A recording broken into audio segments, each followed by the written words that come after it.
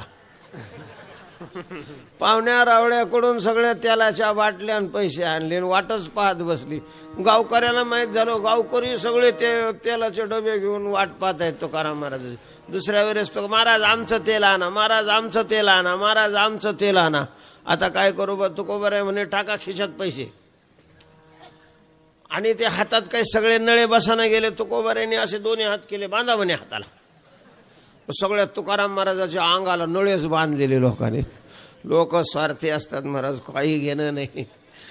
त्यांची इच्छा पूर्ण, बाबा दूध घ्या, नाही हो आम्हाला सहन नाही होत, पचत नाही, होऊ द्या त्रास आमच्या करता घ्या. अरे वा, तू काही शत्रू आहे आमची? म्हणजे आम्हाला त्रास झालेला चालतो तुला, पण तुझी इच्छा पूर्ण झाली पाहिजे. सगळा स्वार्थाने भरलेला संसार आहे महाराज. लोकांनी अक्षरशः कमरेला जिथं दिसल तिथं नळे बांधले, सुतुळ्यांनी बांधले. तुकाराम महाराज गेले त्या दुकानदाराच्या समोर, ते सगळे नळे टाकले आणि खिशातले पैसे दिले. बाबा एवढे पैसे आहेत आणि एवढे नळे आहेत. आता म्हणे कोणत्या नळ्यात किती भरायचं? किती भर, तुला जेवढं भरायचं तेवढं भर. त्यांनी ते पैशाचे सगळ्या नळ्यात तेळ भरलेले आहेत. पुन्हा तुकोबारायांच्या शरीराला ते बांधलेलं आणि ते सगळं घेऊन आले. त्यांचा सगळा अनुभव मग त्यांनी त्यांच्या पाहुण्याला दुसऱ्या गावात समजलं. देहूतही हे समजलं की तुकाराम महाराजांनी तेल आणून दिलं की ते संपतच नाही. नसरे ऐसे ज्याचे दान. आणि मग त्या बाजारच्या दिवशी सगळे तुकाराम महाराजांच्या घराच्या समोर लाईनी लावूनच उभे राहिले ना. जिजामाऊलीला कळालं की तुकाराम महाराजांना तेल आणायला लावतात आणि किती क्विंटल आणावं लागतं त्यांना तेल. आणि मग जिजाबाई खवळल्या बाहेर आल्या. ते म्हणे तुम्हाला काय लाज आहे का नाही ग? तुम्हाला काय माझा नवरा म्हणजे बैल वाटला होय? सगळे त्याच्या अंगाला डबे बांधतात, तुमचं तेल संपत नाही, मारिता काय माझ्या नवऱ्याला? आता ती म्हणे जिजे तू आमच्यावर कशाला रागावती ग? तुकाराम महाराज काहीच म्हणत नाही. आतापर्यंत ज्यांनी त्यांचं तेल आणून दिलं त्यांचं अजून संपलं नाही, 6 महिने झाले तरी. आणि मग म्हणून आम्ही आलो, तू आम्हाला कशाला काय म्हणतीस? ते म्हणे तेही खरं आहे, घरची मेल्याला काडी उचलावी वाटत नाही. अशी रस्त्यात अंगणात जर काडी पडलेली असली ना, तुकाराम महाराज अशी ओलांडून जायचे जशी संस्थेतली पोरं करतात. महाराज एवढे निष्प्रह आहे, फक्त ऐसे जाना जे देही उदास. एखादा ग्लास जर तिथं नळापाशी पडलेला असेल ना, 15 दिवसांनी जावं तो तसाच पडलेला असतो.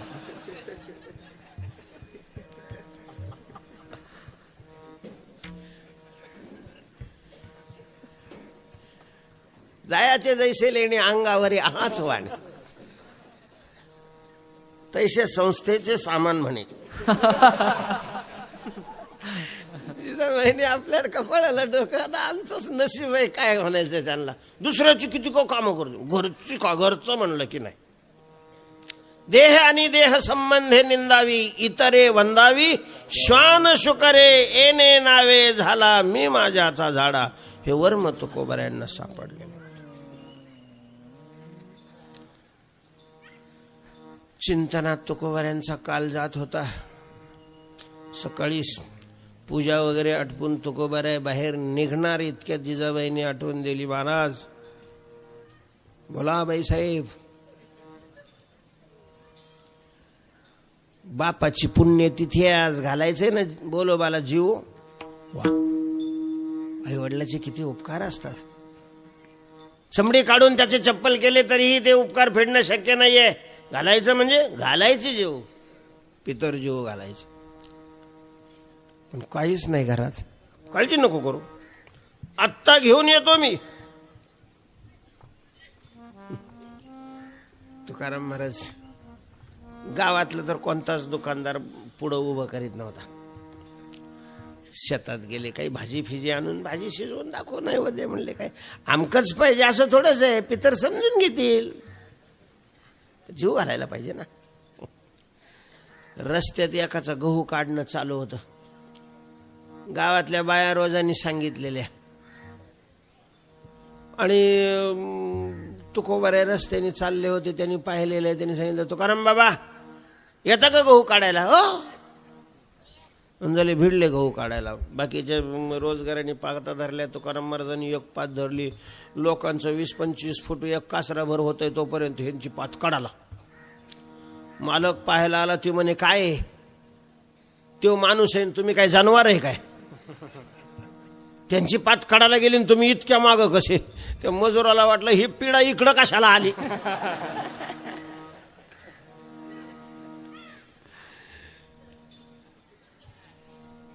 तीन 4 वाजेपर्यंत तिथं गहू काढले. इकडं जिजाबाई वाट पाहून नशिबाला दोष देत होते. गेला निघून म्हणे, आता मी काय करू, कसे घालू पितराला जीव. दुपारी वाट पाहत आहे जिजाबाई तुकाराम महाराजांची. इतक्यात एवढं मोठं गोटुडं घेऊन तुकाराम महाराज आले. टाकलं जिजीच्या पुढे, जिजे बघ सगळं सामान आणलंय, आटप स्वयंपाक कर, मी गावातल्या लोकांना जेवायचं निमंत्रण देतो. आणि प्रत्येक घरी गेले. महाराज ऐका हो, आज आमच्या वडिलांची पुण्यतिथी आहे, तेव्हा पितर म्हणून जेवायला या. त्यांच्या घरी जेवायला काय जेवायचं? पण कधी नव्हते, आज तुकाराम महाराज आपल्याला जेवायचं निमंत्रण देत आहेत. काय असेल ते घेऊ. पण तुकोबाऱ्यांनी बोलवलेलं आहे. तुकोबाऱ्यांचं कीर्तन ऐकायला गावातले लोक जात होते. तुकोबाऱ्यांच्यावर काही ठराविक लोक सोडले तर बाकी सगळ्यांचीच काय झालेली होती, श्रद्धा बसलेली होती. तुकोबाराय भगवंताचे भक्त आहेत म्हणून. ठीक आहे म्हणले. किती वाजता? 12:30ला. 12 वाजता कीर्तन संपत.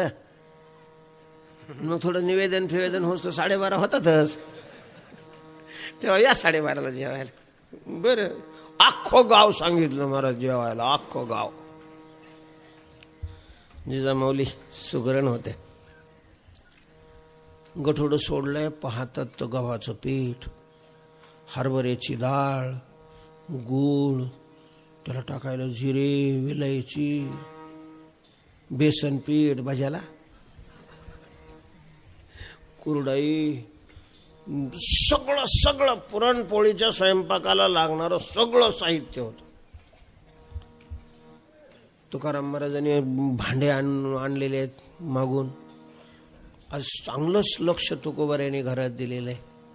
जिजामाऊलींनी शेजाऱ्या पाजारणीला बोलावलं स्वयंपाकाला. शेजारणी पाजारणीला आश्चर्य वाटलं. ती म्हणे, जिजे नक्की तुकाराम महाराजांचं मन बदललेलं दिसतंय, चांगलं लक्ष घातलंय संसारात त्यांनी आज. बघ ना, तुला काही पाहू दिलं नाही. ती म्हणे, भरोसा नाही. आज घातलंय लक्ष, पण ते तसंच टिकून राहील याचा काय नाही, भरोसा नाही. बापाची पुण्य तिथे. जिजामाऊलींनी महाराज पुरणपोळ्यांचा स्वयंपाक असा सुंदर करून ठेवलेला आहे. तुकोबारायांनी ब्राह्मणाला बोलवून आणलं. ती पितरांची पूजा वगैरे आटोपलेली आहे. गाईला नैवेद्य, गंगेत नैवेद्य टाकलेला आहे, वरती ठेवलेला आहे. ब्राह्मणाला इतकी दक्षिणा दिली की बापजन्मी कधी मिळाली नव्हती. तुकाराम महाराज, देव तुमच्यावर अखंड प्रसन्न हो, आशीर्वाद दिला. ब्राह्मण निघून गेलेले आहेत. नैवेद्य दाखवलेला होता. 12:30 वाजलेले होते. लोक तयारीत होते. तुकोबारायांनी सांगितलं, चला धरा पंक्ती. महाराज सगळे पंक्तीला लोक बसवलेले आहे. जिजाबाईंनी येऊन पाहिलं, पंगत मोठीच्या मोठी भरलेली आहे आणि बाकीचे किती काही लोक उभे आहेत. भाई आता एवढं कसं पुरायचं यांना? याने तर सगळं गावच सांगितले. काही बोलल्या नाही जिजामाऊशी. तुकोबाराय जिजामाऊली वाढू लागलेले आहेत. पहिली पंगत उठलेली आहे, दुसरी बसली, दुसरी उठली, तिसरी बसली, तिसरी उठली. जिजाबाई पुन्हा पुन्हा आत येऊन पाहतात. तसंच तसंच आहे. अगो बाई, काय चमत्कार आहे. अख्खं गाव जीव घातलेलं आहे महाराज. गाव संपल्यानंतर बाजूला आसपास असणारे सगळ्यांना त्यांना बोलावलेलं आहे. हरिजनाची वस्ती होती, काही बाहेरचे लोक होते, ऊस तोडायला आलेले. त्यांनाही अशा प्रकारचं तृप्त होईपर्यंत जीव घातलेला आहे. त्या उखंड्यावर असा डोक्या इतका पत्रवाळ्याचा ढीग पडलाय. सगळ्यांची जेवणं झाली. तुकोबाराय म्हणतात, जिजे एकदा ही मी भांडी सगळी धुतो, ज्याची त्याचं देऊन टाकतो, मग आपण निवांत जेवू. जिजामाऊली म्हणतात, बरं आज काहीच जिजामाऊली बोलत नाहीत, कारण काय बोलायला तुकोबारायांनी ठेवलंच नव्हतं. सगळीच कामं तुकोबाराय करत होते. जिजाबाई निश्चित असं आश्चर्याने पाहत.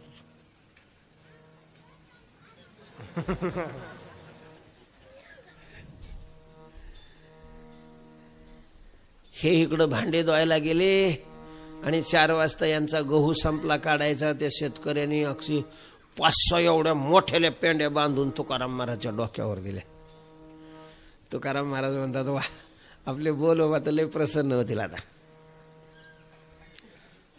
ते ओझ घेऊन तुकोबाराय निघालेले आहेत. रस्त्याच्या एका फांदीला मोळ होतं महाराज. आता ते पेंड्या त्या पुढच्या बाजूला ओंब्या, त्या ओंब्याच्या पुढं ते सरकाळ आणि ते लागलं मोहळाला. माश्या उठल्या बसल्या तुकाराम महाराजच्या अंगावर. तुकोबाराय म्हणतात, वा वा वा, तुम्ही पितर घ्या, फुल पोटभर जेवा, असं अर्ध नकार. एक मासे उठवायला तयार नाही, कारण सगळ्यात पांडुरंग पाहायचा आहे. भगवंतानी अदृश्य हाताने येऊन त्या माश्या उठवलेल्या आहेत. तुकोबाराय घरी आलेले आहेत. जिजामाऊली दारात बसलेलेच होते. टाकलं जिजाबाई समोर, जिजे बघ मी तुला भाजी आणतो म्हणलं होतं, पण देवाची कशी कृपा आहे, गव्हाचे आलेले आहेत, खूड ओंब्या, बडाव, भरड आणि कर सांजा, आणि सांजाच्या टायमाला घाल पित्राला जीव.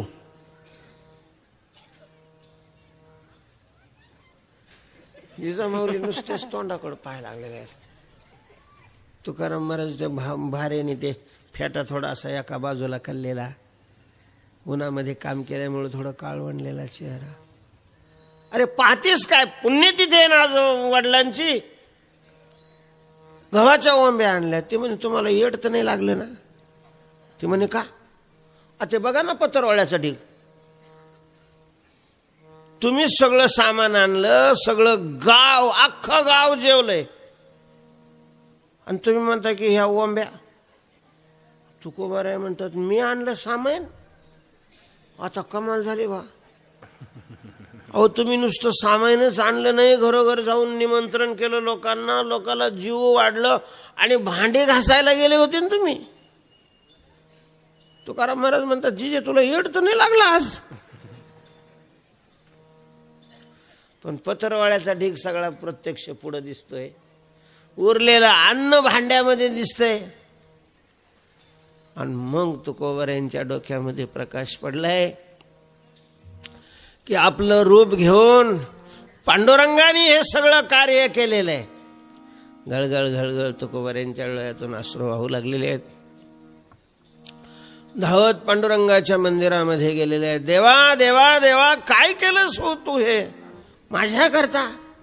अरे देवा तू किती मोठा आहेस, ज्याचे नाभी कमळी जन्मचतुरानना, अशा प्रकारचा तू, आणि आज स्वयंपाक केलास, लोकांना जीव वाढलं, भांडे धुवायला तू गेलेला आहेस. देवा का करतोस रे हे असं तू?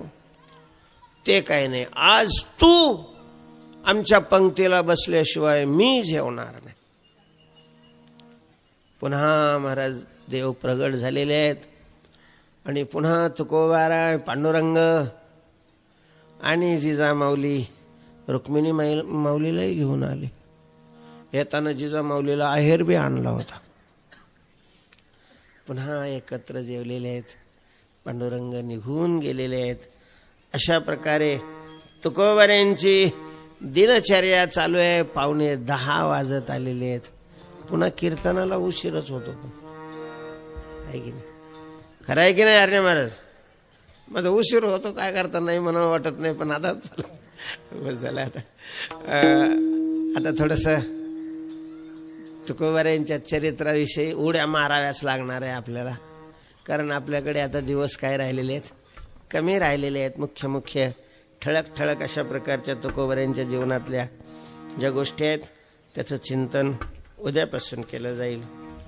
आता मोठ्या प्रेमाने तुकोबारायांची नामावली म्हणायची आहे. नामावली म्हणत असताना तुकोबारायांच्या नामाचा गजर करायचा कोणी विसरायचा नाही आहे. सगळ्यांनी हाताने टाळी आणि तुकोबारायांची नाम धून सगळ्यांनी करायचे. श्री तुकाराम तुकाराम असुर विराम सनंद राम प्रिय श्रीराम चैतन्य भूषण पाषांड दूषण अमृत अशन शत्रु शासन तमहवाणी आवाज शिष्य शिरोमणी अमृत संजीवनी वैराग्य शिरोमणी आणि अमरेंद्र ऐश्वर्य समुद्र अमृत चंद्र परम सुभद्र अनिंद्रिय दमन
सर्वकळ सुज्ञा